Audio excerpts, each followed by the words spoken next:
Hello everyone, एक बार फिर से आपका बहुत बहुत स्वागत है मेरे यूट्यूब चैनल CS पाठशाला पर। मैं हूं CS चौधरी और आज मैं शुरू करने जा रही हूं क्लास 10th केमिस्ट्री का chapter number 4 carbon and its compound. तो चलिए स्टार्ट करते हैं आज का वीडियो लेक्चर। बट उससे पहले अगर आप इस चैनल पर नए हैं तो please subscribe my channel CS पाठशाला एंड हाँ, नोटिफिकेशन के बेल आइकन बटन को दबाना ना भूलिएगा। तो चलिए स्टार्ट करते हैं आज का वीडियो लेक्चर और वीडियो के अंत तक बने रहिएगा। तो कार्बन एंड इट्स कंपाउंड, जैसा कि आपको चैप्टर के नेम से ही पता चल रहा है, यहाँ पर सिर्फ और सिर्फ बात होने वाली है कार्बन की। क्लियर हो गया? तो सबसे पहले हमें चैप्टर में जानने से पहले ये समझना ज़रूरी है कि ये चैप्टर आखिर क्यों पूरा का पूरा कार्बन के ऊपर बेस्ड है। क्योंकि जो कार्बन है इसका बहुत इम्पॉर्टेंट रोल होता है हमारी लाइफ में। बहुत सारी चीज़ें ऐसी होती जो कार्बन से मिलकर बनी होती है और हम उसका यूटिलाइज़ करते हैं। तो जैसे कि फॉर एग्ज़ाम्पल अगर मैं बताना चाहूँ शुगर, ओके, तो कार्बन लाइक शुगर है। जैसे कि आपको पता है शुगर मोस्ट इम्पॉर्टेंट थिंग है हमारी लाइफ में। शुगर का यूज़ हम बहुत ज़्यादा अमाउंट में करते हैं बहुत सारी चीज़ें बनाने के लिए, जैसे मिठाई वगैरह है, इस टाइप की चीज़ें। तो इसका जो फॉर्मूला होता है वो होता है C6H12 and O6। तो आप देख पा रहे हैं अच्छे से जो शुगर का फॉर्मूला है वो किससे मिलकर बना है? कार्बन से, हाइड्रोजन से एंड ऑक्सीजन से। तो कार्बन इसका एक कॉन्स्टिट्यूट है, ओके। तो इसकी ये उपयोगिता है। और दूसरी हम बात करें कार्बन डाइऑक्साइड, आपको पता है जो हमारे इन्वायरमेंट में कार्बन डाइऑक्साइड गैस प्रेजेंट है और वो उसका भी एक इम्पॉर्टेंट रोल है किसमें? फोटोसिंथेसिस की प्रोसेस में। अगर कार्बन डाइऑक्साइड नहीं होगी तो प्लांट्स फोटोसिंथेसिस की प्रोसेस नहीं कर पाएंगे और वो अपना खाना नहीं बना पाएंगे, तो खाना हमें भी नहीं मिलेगा। तो इसलिए कार्बन डाइऑक्साइड का जो फॉर्मूला होता है CO2 means carbon and oxygen. तो कार्बन इसका भी एक कॉन्स्टिट्यूट है। तो इस तरह से आप समझ पा रहे होंगे तो कार्बन की हमारी लाइफ में क्या उपयोगिता है। और भी इसके एग्जाम्पल हो सकते हैं, जैसे वुड में भी कार्बन पाया जाता है। एंड और मैं अगर आपको बताऊं, जैसे फ्यूल्स होते हैं, फ्यूल्स अगर की बात करें, फ्यूल्स जितने भी सारे फ्यूल्स हैं, जैसे LPG है, CNG है, पेट्रोल है, केरोसिन है, इन सब में कार्बन पाया जाता है। और फ्यूल्स की क्या इंपॉर्टेंस है ये भी आप सभी को पता है। तो ये हो गई कार्बन की बात कि कार्बन हमारी डेली लाइफ में कितना ज़्यादा यूज़फुल है। तो इसी के बारे में हम पढ़ेंगे, क्या इसकी प्रॉपर्टीज़ होती हैं, ओके। तो यहाँ पर मैंने थोड़ा बहुत कार्बन के बारे में बताया कि इसकी डेली लाइफ में कैसे हम इसको पहचानेंगे कि कार्बन कहाँ कहाँ प्रेजेंट होता है। अब हम सबसे पहले जो स्टार्ट करेंगे वो करेंगे properties of carbon, means carbon की प्रॉपर्टीज़ क्या क्या होती है। तो सबसे पहले एटॉमिक नंबर मैंने यहाँ पे लिखा है। तो उससे भी पहले मैं ये बताना चाहूँगी जो कार्बन है उसका जो सिंबल होता है वो होता है C, यानी कि हम उसको C से डिनोट करते हैं। अब बात करते हैं कि इसकी पोजीशन की। आवर्त सारणी में जो हमारे पीरियोडिक टेबल है इसमें इसकी क्या पोजीशन होती है? तो इसकी जो पोजीशन है ग्रुप, अगर हम ग्रुप की बात करें तो इसका ग्रुप होता है 14 एंड इसका पीरियड होता है 2। तो मीन्स जो कार्बन है उसका सिंबल हो गया C और इसका पीरियड नंबर हो गया 2, ग्रुप नंबर 14। इसकी पोजीशन हो गई कहाँ? पीरियोडिक टेबल पे, ओके। अब बात करें एटॉमिक नंबर की, तो इसका सबसे पहले जो एटॉमिक नंबर है वो होता है 6, ठीक। यहाँ पर आपको जैसे कि पता है नीचे की साइड हम क्या लिखते हैं? एटॉमिक नंबर, और ऊपर की साइड हम क्या लिखते हैं? Atomic mass. तो इसका जो एटॉमिक नंबर होता है वो होता है 6।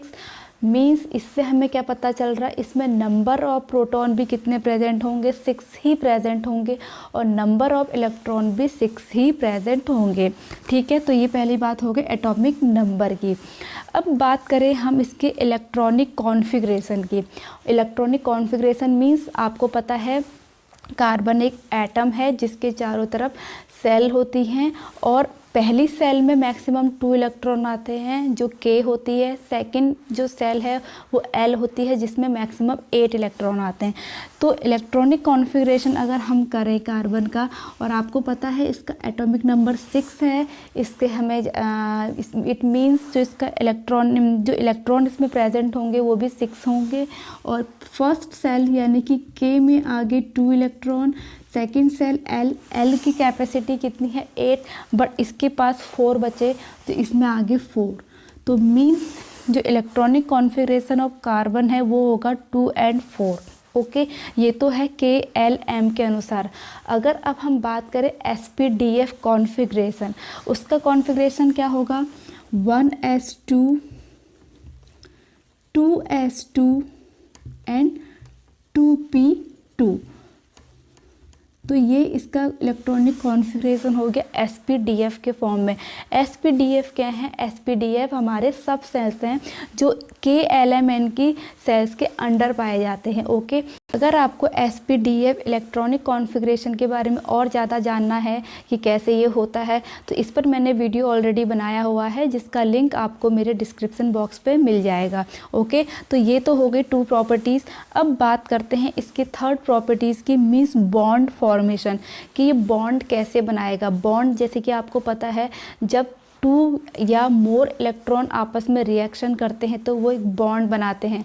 और रिएक्शन क्यों करते हैं? वो अपना आउटरमोस्ट सेल में 8 इलेक्ट्रॉन को कंप्लीट करने के लिए वो रिएक्शन करते हैं और बॉन्ड बनाते हैं। तो बॉन्ड फॉर्मेशन, इसमें क्या बॉन्ड होगा? ओके, अब जैसा कि आपको पता है जो इसकी आउटरमोस्ट सेल है, किसी भी एलिमेंट्स की जो आउटरमोस्ट सेल होती है उसे हम वैलेंस सेल के नाम से भी जानते हैं। ओके, इसे हम क्या कहेंगे? Valence shell. और यही इसी वैलेंस सेल में जितने इलेक्ट्रॉन प्रेजेंट हैं, ओके, मीन्स इसकी जो आउटरमोस्ट सेल है इसमें 8 इलेक्ट्रॉन कंप्लीट करने के लिए ही ये रिएक्शन करते हैं। और उस 8 इलेक्ट्रॉन को कंप्लीट करने के लिए या तो वो इलेक्ट्रॉन देते हैं या फिर वो लेते हैं, या तो गेन करेंगे या लूज़ करेंगे। ओके, तो बॉन्ड फॉर्मेशन में क्या होगा देखिए। अब जो कार्बन के, क्योंकि वैलेंस सेल में कितने इलेक्ट्रॉन प्रेजेंट है? 4 इलेक्ट्रॉन प्रेजेंट है। तो इसे अपना ऑक्टेट पूरा करने के लिए या तो ये 4 इलेक्ट्रॉन लूज़ करने पड़ेंगे या फिर 4 इलेक्ट्रॉन गेन करने पड़ेंगे। ओके, क्योंकि अगर ये 4 इलेक्ट्रॉन लूज़ कर देता है तो इसके पास ओनली 1 सेल बचेगी K, इसमें 2 इलेक्ट्रॉन है। अब यहाँ पर आप कहेंगे इसके पास तो 2 इलेक्ट्रॉन है, जबकि ऑक्टेट रूल तो ये कहता है कि सेल में कितने इलेक्ट्रॉन होने चाहिए? 8 होंगे तभी वो स्टेबल होगा। लेकिन इसके पास तो 2 है, लेकिन ये 2 इलेक्ट्रॉन भी स्टेबल होगा क्योंकि जो K है उसकी तो कैपेसिटी ही 2 इलेक्ट्रॉन्स की है। क्लियर? यहाँ पे अच्छे से समझना, इसकी कैपेसिटी ही 2 इलेक्ट्रॉन की है। तो अगर ये 4 इलेक्ट्रॉन लूज़ कर लेता है तो इसके पास एक सेल बचेगी जिसमें उसकी कैपेसिटी के अकॉर्डिंग फुल है। ठीक है, फुल 2 इलेक्ट्रॉन है तो अपने आप में स्टेबल हो जाएगा। क्लियर हो गया?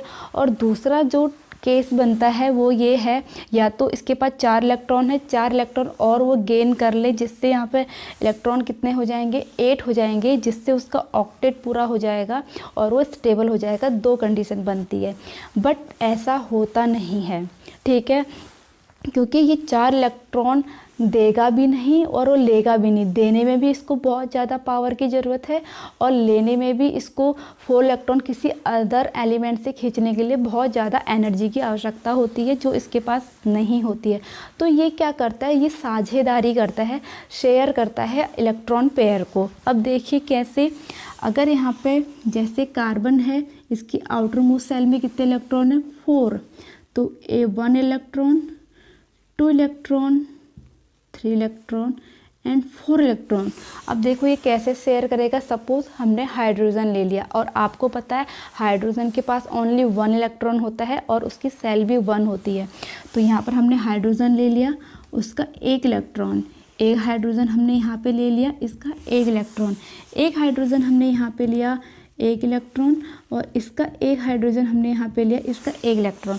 देखिए अभी कार्बन क्या करेगा, इन सब से एक एक इलेक्ट्रॉन ले लेगा और हाइड्रोजन भी क्या करेंगे, इस कार्बन से एक एक इलेक्ट्रॉन ले लेंगे। समझ में आ रहा है ना? अब देखिए अब क्या होगा, जो इलेक्ट्रॉन ये बॉन्ड बने हैं, जैसे आपने देखा होगा यहाँ पे जो इलेक्ट्रॉन जो शेयर हो रहे हैं उसके बीच में बॉन्ड बना है। तो ये जो बॉन्ड बना है क्योंकि शेयर इलेक्ट्रॉन है तो ये दोनों के लिए काउंट होंगे।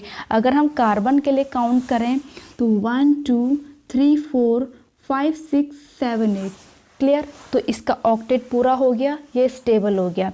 अगर अब बात करें हाइड्रोजन की, हाइड्रोजन के पास भी सेम वही केस बनता है जो मैंने अभी बताया। इसके पास ओनली 1 इलेक्ट्रॉन है और शेल भी 1 है, मीन्स K। और K की कितनी कैपेसिटी होती है, 2 इलेक्ट्रॉन मैक्सिमम। तो ये 1 उसके पास ऑलरेडी था, उसने एक कार्बन से ले लिया तो कितने इलेक्ट्रॉन हो गए, 2। तो वो क्या हो जाएगा, स्टेबल हो जाएगा, क्लियर। तो यहाँ पर जो इलेक्ट्रॉन यहाँ पे हो रहा है इसको हम कहेंगे शेयर इलेक्ट्रॉन। आई थिंक आपको यहाँ पर समझ में आ गया होगा। तो ये जो शेयर इलेक्ट्रॉन से जो बॉन्ड बनते हैं उस टाइप के बॉन्ड को हम कहते हैं कोवेलेंट बॉन्ड। ओके, यहाँ पर अब देखिए जो बॉन्ड बना, एक बॉन्ड ये बना, एक बॉन्ड ये बना, एक बॉन्ड ये, एक बॉन्ड ये। ओके, तो ये जिस टाइप का बॉन्ड है, आपको जैसे कि पहले पता होगा कि एक आयनिक बॉन्ड होता है जिसमें इलेक्ट्रॉन कम्प्लीटली ट्रांसफ़र हो जाते हैं, लेकिन यहाँ पे कम्प्लीटली ट्रांसफ़र नहीं हो रहे हैं, यहाँ पर इलेक्ट्रॉन शेयर हो रहे हैं, यानी कि साझेदारी हो रही है। तो इस टाइप के बॉन्ड को जिसमें साझेदारी होती है, इलेक्ट्रॉन पेयर शेयर होते हैं, उस टाइप के बॉन्ड को हम कहते हैं कोवेलेंट बॉन्ड।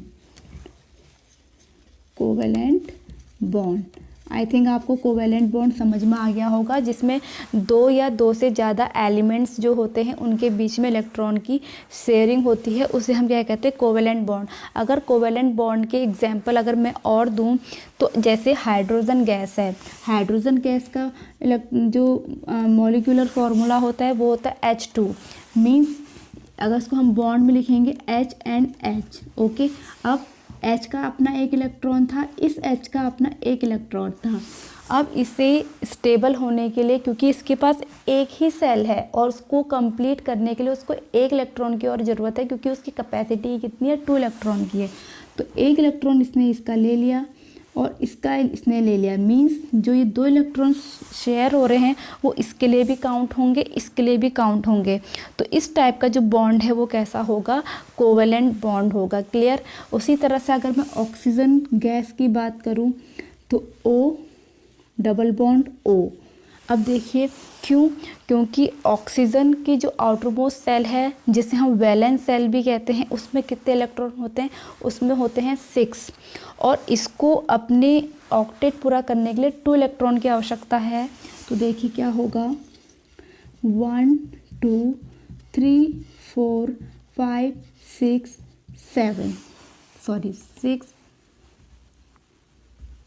यहाँ पे हम लिखेंगे 5 6, क्योंकि आउटर मोस्ट सेल में ओनली 6 इलेक्ट्रॉन है। और दूसरा हमने O ले लिया, 1 2 3 4 5 6। अब देखिए क्या होगा, इसको 2 की ज़रूरत है तो इसने 2 इलेक्ट्रॉन यहाँ से ले लिए, और इस वाले ऑक्सीजन को भी 2 इलेक्ट्रॉन की ज़रूरत है, इसने यहाँ से ले लिए। तो जो ये 1 2 3 4 यानी कि 2 पेयर ऑफ इलेक्ट्रॉन शेयर हो रहे हैं, तो बॉन्ड कैसा आएगा, डबल बॉन्ड। तो और यहाँ पर जो जो बॉन्ड बनेगा वो कौन सा बॉन्ड होगा, वो होगा कोवेलेंट बॉन्ड। तो यहाँ पर डबल बॉन्ड आया और ये भी किस टाइप का बॉन्ड हुआ, कोवेलेंट बॉन्ड। तो आई थिंक अब आपको यहाँ पर कोवेलेंट बॉन्ड समझ में आ गया होगा कि कोवेलेंट बॉन्ड क्या होता है, और जो कार्बन है वो क्या बनाता है, कोवेलेंट बॉन्ड ही बनाता है। अगर यहाँ पे मैं थोड़ा सा ये बताऊँ कि आयनिक बॉन्ड और कोवेलेंट बॉन्ड के बारे में, तो आयनिक बॉन्ड जैसे कि अभी मैंने बताया था वो कम्प्लीटली ट्रांसफ़र से बनते हैं इलेक्ट्रॉन के, जबकि कोवेलेंट बॉन्ड में क्या होता है, इलेक्ट्रॉन जो पेयर होता है उसकी साझेदारी होती है, वो दोनों जो शेयर इलेक्ट्रॉन है वो दोनों के लिए काउंट किए जाते हैं। अगर अब मैं बात करूं कौन सा बॉन्ड स्ट्रॉन्ग होगा, तो आयनिक बॉन्ड स्ट्रॉन्ग होता है as comparison to covalent bond, clear हो गया।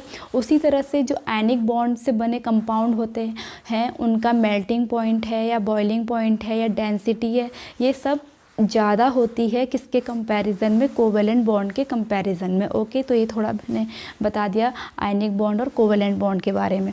अब इसकी हम फोर्थ जो इसकी प्रॉपर्टीज़ है वो पढ़ेंगे कैटिनेशन के बारे में। ओके, कैटिनेशन का अगर मैं हिंदी में मीनिंग बताऊं तो इसको हम श्रृंखलन भी कहते हैं। श्रृंखलन का मतलब सीरीज़ बनाना। तो कार्बन की ये मोस्ट इम्पॉर्टेंट प्रॉपर्टीज़ है कि कार्बन कार्बन के साथ ही मिलकर के एक श्रृंखला बनाता है। अगर मैं आपको एक एग्जांपल लेके समझाऊं, एक मैंने हाइड्रोकार्बन का यहाँ पर एग्जांपल ले लिया, ब्यूटेन। ये एक हाइड्रोकार्बन है जो कि कार्बन एंड हाइड्रोजन से मिलकर बनता है और जिसको हम आने वाली सीरीज़ में और डिटेल में पढ़ेंगे, ठीक है, आने वाली नेक्स्ट वीडियोस में। तो इसका जो केमिकल फार्मूला होता है वो होता है C4H10। तो देखिए यहाँ पर क्या होता है, क्योंकि C4 का मतलब नंबर ऑफ कार्बन कितने प्रेजेंट हैं, 4। तो carbon carbon carbon carbon and H H H H hydrogen H H H H and H। तो यहाँ पर देखिए हर एक कार्बन के 4 बॉन्ड हैं। जैसे कि मैंने बताया कार्बन क्या होता है, एक टेट्रावैलेंट होता है क्योंकि ये 4 बॉन्ड बनाता है। तो इस कार्बन के लिए 1 2 3 4, इस कार्बन के लिए 1 2 3 4, इसके लिए 1 2 3 4, इसके लिए 1 2 3 4। तो 4 वैलेंट इसके बॉन्ड बने हुए हैं जिसकी वजह से हम इसको टेट्रावैलेंट भी कहते हैं। और इस प्रॉपर्टीज़ को जो कार्बन के साथ ही ये मिलकर के एक श्रृंखला बना रहा है, बॉन्ड बनाते हुए आगे को बढ़ते जाता है। इसी तरह से ब्यूटेन, जैसा ब्यूटेन है जिसमें नंबर ऑफ कार्बन 4 है, उसी तरह से पेंटेन होता है जिसमें नंबर ऑफ कार्बन 5 होते हैं। वैसे हेक्सेन, हेप्टेन, ऑक्टेन होते हैं जिसमें नंबर ऑफ कार्बन बढ़ते ही जाते हैं। मीन्स कार्बन और कार्बन के बीच में जो बॉन्ड बना करके वो सीरीज बनाता ही जाता है। तो इसकी इसी प्रॉपर्टीज़ को हम कहते हैं कैटिनेशन, जिसे हम हिंदी में श्रृंखलन भी कहते हैं। और ये मोस्ट इम्पॉर्टेंट प्रॉपर्टीज़ है कार्बन की, और ये एग्ज़ाम की दृष्टि से भी इम्पॉर्टेंट है, ये एग्ज़ाम में ज़रूर पूछा जाता है। अब हम पढ़ते हैं occurrence of carbon. Means carbon किस किस रूपों में पाया जाता है, कैसे पाया जाता है। तो जैसा कि आपको पता है कार्बन एक क्या है, नॉन मेटल है और ब्लैक कलर का होता है। बट मिलियन ईयर ओवर के बाद ये चेंज हो जाता है डायमंड में। और जबकि डायमंड क्या है, एक चमकदार एक नॉन मेटल है जो ट्रांसपेरेंट होता है और नेचुरल हार्डेस्ट एलिमेंट है। ये एक स्ट्रक्चर है जो हमारे नेचर में पाया जाता है, नेचुरल पाया जाता है, ठीक है। तो ये तो बात हो गई डायमंड की।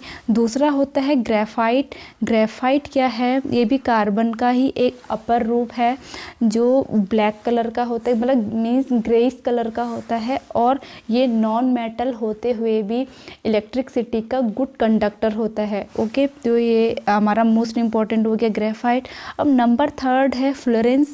मीन्स ये एक मतलब हाल में ही इसका आविष्कार किया गया था, खोजा गया था। अगर मैं कहूँ तो आविष्कार नहीं, खोजा गया था।